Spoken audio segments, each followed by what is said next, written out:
Hi everyone, and welcome to Cracking the AP History Exam, Structure and Strategy. If you're taking AP US History, AP World History, or AP European History this year, you're probably feeling the pressure start to build. That's completely normal. This is the time of year when everything starts to feel a little more real. With just a few weeks left before the start of AP exams, let's take some time to look at the structure of the AP History exams and the strategies that can help you earn a top score.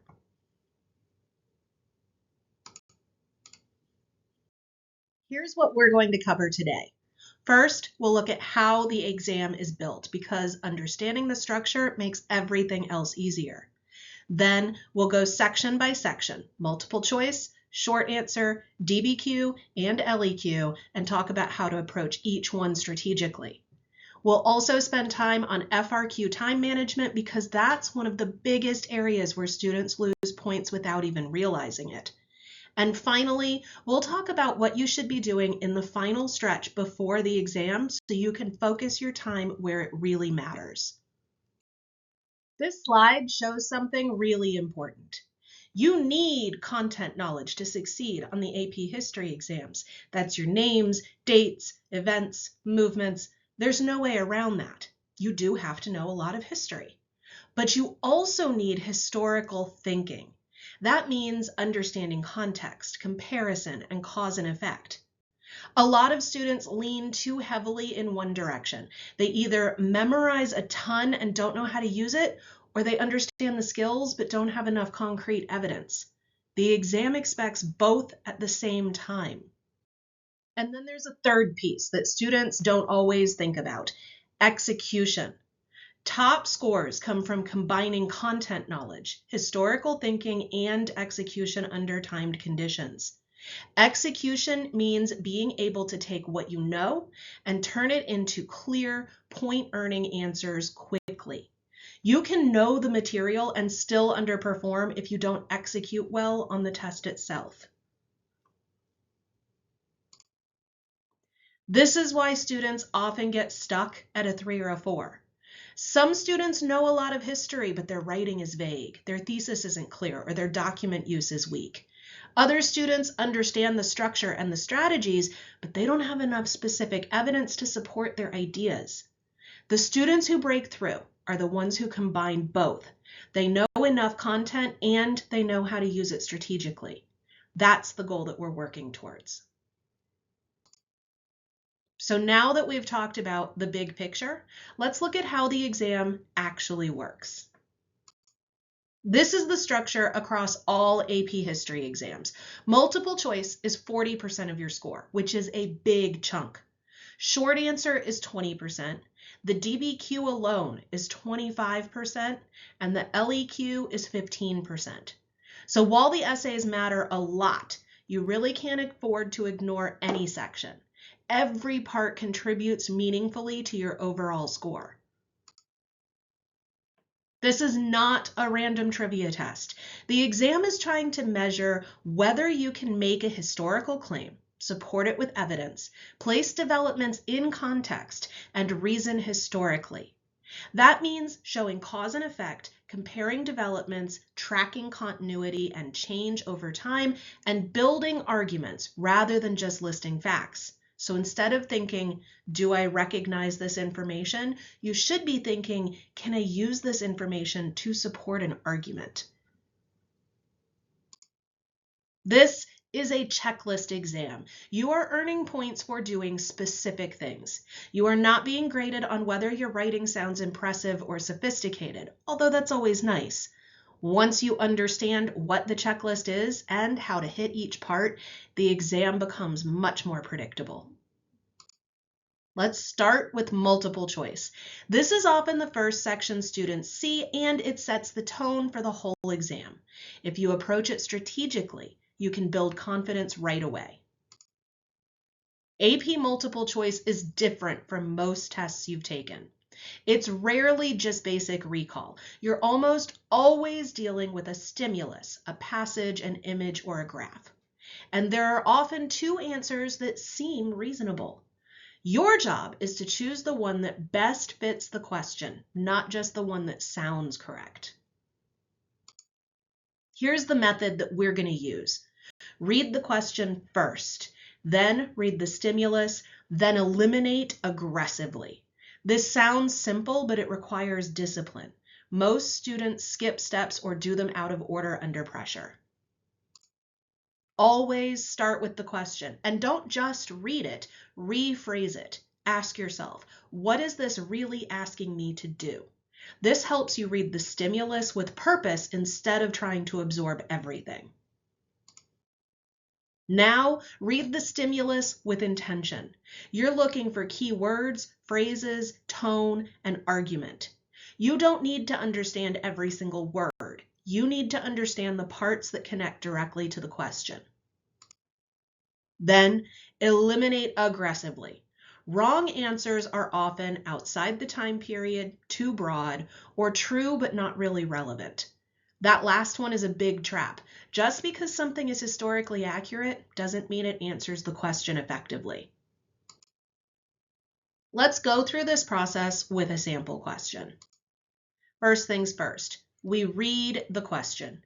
Which of the following developments in the early 19th century could best be used as evidence to support the argument in the second paragraph of the excerpt? Then we consider what the question is really looking for. Early 19th century developments that support an argument in the second paragraph. We're going to look specifically at the second paragraph to see what the argument is. This paragraph talks about rival cities that worried about being left behind and responded with desperate efforts to create a westward connection. Now we know we're looking for a development that supports the argument that economic competition between cities led to a push for internal improvements and/or westward expansion. We can now predict our possible answer. We need something about building infrastructure or about conflicts related to internal improvements.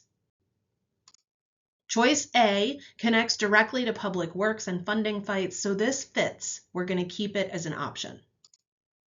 Choice B is about whether projects succeeded financially, not about why they were started in the first place, so this one's not really relevant.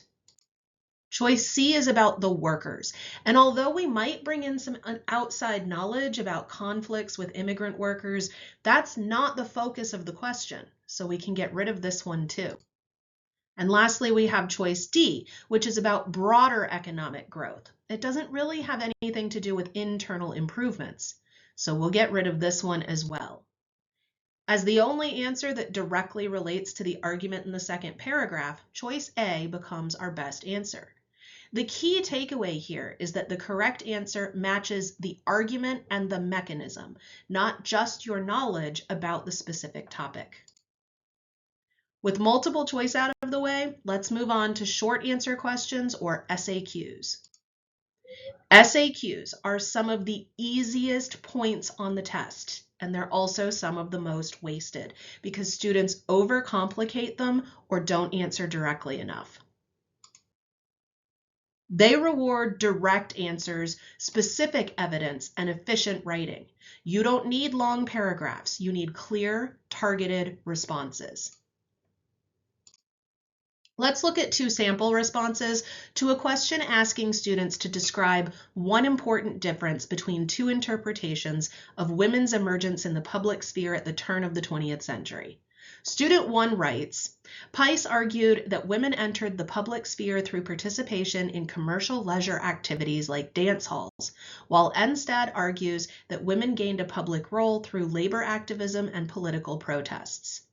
Student 2 writes, Pice focuses on women's entertainment and leisure activities, while Enstad focuses on economic activities. The strong response clearly identifies the difference between the historians. The weak response just describes each one separately. That's the key mistake, describing instead of comparing. Use this formula. Make the point, name the evidence, explain the connection, and then stop. Don't add fluff. The FAQs give you your first taste of choice on the AP History exams. You have to answer the first two FAQs, but you get to choose whether to answer question 3 or question 4. Don't answer both. Pick the one that you can answer immediately and specifically. If you hesitate, it's probably not the right one. Now for the part that scares most test takers, the dreaded DBQ. The DBQ, or document-based question, is worth a full fourth of your score, just on this one question.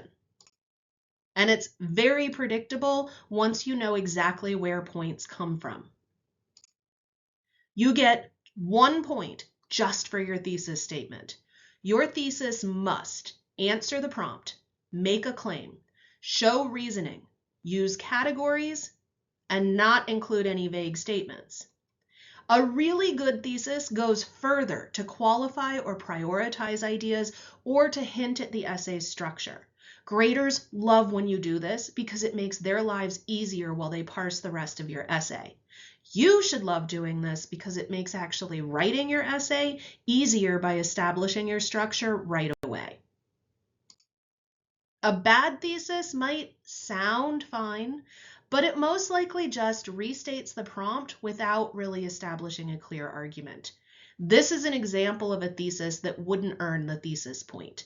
Industrialization changed social structures in many ways during this time. Great, I learned nothing from this thesis statement. A good thesis does everything needed to earn the point and then stops there. This thesis establishes an argument without restating the claim.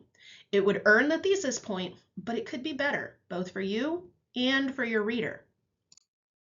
A great thesis does everything needed to earn the point and establishes the structure of the rest of the essay. This makes it easier for your grader to easily identify your arguments, and it makes it easier for you to draft them quickly and efficiently. Your next point comes from contextualization.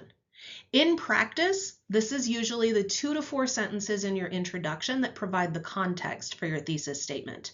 In this part of your essay, you'll need to describe a broader historical context that is relevant to the topic and then explain the connection.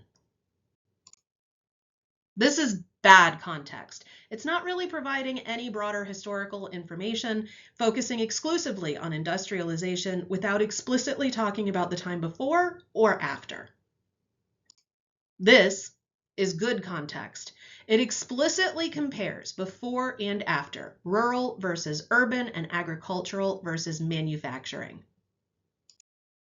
The biggest chunk of points in a DBQ is how you use evidence from the documents. First things first, if you're not using at least 3 of the documents provided, you're getting 0 points here. And just referencing or quoting the documents isn't enough. You need to accurately describe their content and link their content to the prompt in order to earn that first point. To earn the second point, you need to use at least 4 documents and go further to show how they support your arguments. You have the opportunity to earn 1 more evidence point by providing at least 1 piece of relevant evidence that is not found in the documents and linking that evidence to your arguments. Lastly, we have analysis. You earn 1 point for sourcing and 1 for complexity. To earn the sourcing point, you must explain how or why a document's point of view, purpose, historical situation, or audience is relevant to your arguments. And you must do this for at least 2 of the documents. You get 1 more point for the complexity of your analysis. This can feel like the most subjective of the DBQ points, but there's actually a really easy way to make sure that you're hitting this point. To earn this point, do at least 1 of these things really well. Show more than 1 perspective. This is usually done by acknowledging counter-arguments. Explain multiple causes and effects. Remember that history is rarely black and white, so there's almost always more than 1 cause of an event and more than 1 impact of that event. Show both sides of something. Show similarities and differences, change and continuity. Lastly, you can make a strong connection to events from another time period or region. You don't need to sound fancy. You do need to recognize and explore the complexities of history. So what should your final DBQ essay look like if you want a chance at all of the points? You need an introduction that includes 2 to 4 sentences of context and your thesis statement. You need 3 body paragraphs. Each body paragraph should put forth a claim that supports your thesis, and then support that claim with evidence and an explanation of how that evidence connects to your argument. Throughout these body paragraphs, you're going to thread in outside evidence and analysis. You don't truly need a conclusion, but if it really bothers you to leave the essay unfinished, you can restate your thesis at the end. If you follow this checklist, you're covering all of your DBQ points. Your introduction has contextualization that describes the broader historical situation and sets the stage for your thesis. Your thesis clearly answers the prompt and makes up a specific argument establishing the main ideas that you're going to discuss in the essay. You use at least 4 documents and explain how they support your arguments. You include at least 1 specific outside example tied to one of your arguments. For at least 2 documents, you explain how the point of view, purpose, audience, or situation connects to one of your arguments. And you acknowledge the nuances of history by including a counter-argument or exploring multiple causes and effects. After that DBQ deep dive, the long essay question will seem almost easy by comparison. The LEQ focuses on the same core skills as the DBQ, minus all the documents. This is also the tester's choice question. You get to choose one of 3 prompts. All of the prompts will focus on the same skills, but will cover different time periods. When you start the LEQ, give yourself 5 minutes. Eliminate any prompts on a time period that you just feel really shaky about. For the remaining prompts, jot down a thesis idea and a couple pieces of evidence that you might be able to use. Then you pick the one you can write the most about in the shortest amount of time. Bonus, if you take this approach, you already have a mini outline to work from while you draft. Like the DBQ, the LEQ requires that you provide a clear thesis, organized lines of reasoning, and specific evidence. Let's break it down into an LEQ checklist. If you follow this checklist, you're covering all of your LEQ history points. Your introduction has contextualization that describes the broader historical situation and sets the stage for your thesis. Your thesis clearly answers the prompt and makes a specific argument, establishing the main ideas that you'll talk about in the rest of your essay. You use at least 2 pieces of specific and relevant evidence to support your arguments, and you acknowledge the nuances of history by using the same strategies we discussed for the DBQ, acknowledging counter-arguments, multiple causes and effects, similarities and differences, so on and so forth. On the free response section of the history exams, you have 2 questions to answer in 100 minutes. And that sounds like a lot, but it's not. That's why time management is the key to great FRQ success. Students who nail down their pacing on this section will write stronger essays that earn higher scores. Here's our recommended time breakdown. Start with the DBQ and give yourself 1 hour. Spend the first 10 to 15 minutes reading the documents and planning your response. Which documents could be used to support which arguments, and how is that going to inform your thesis? Spend the biggest chunk of time, about 45 minutes, actually writing your essay.